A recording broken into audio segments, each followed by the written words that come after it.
চোপড়ার কাণ্ডতে মন্তব্যের জের, বিধায়কের শোকজ তৃণমূলের।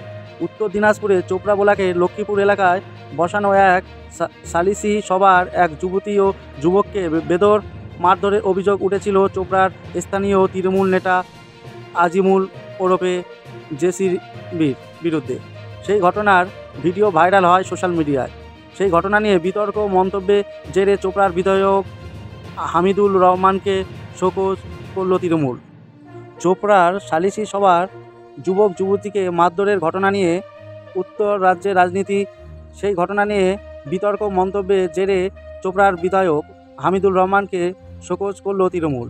রাজ্য নেত্রীর নির্দেশে চোপড়া তৃণমূল বিধায়ককে শোকজ করল উত্তর দিনাজপুর জেলা তৃণমূল নেত্রী।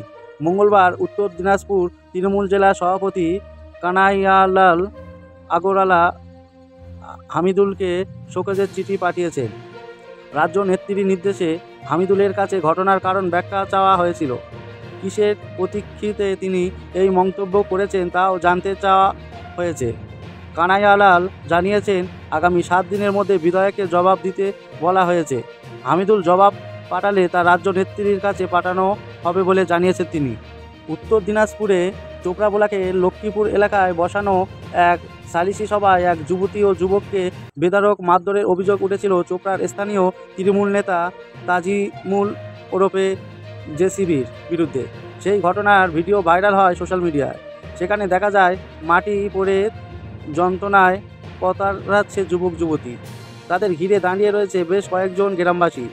নাগারে তাদের মারছে অভিযুক্ত নেতা জেসিবি। এই ঘটনার পরই জেসিবিকে চোপড়ার বিধায়ক হামিদুলের ঘনিষ্ঠ বলে অভিযোগ তোলে বিরোধীরা।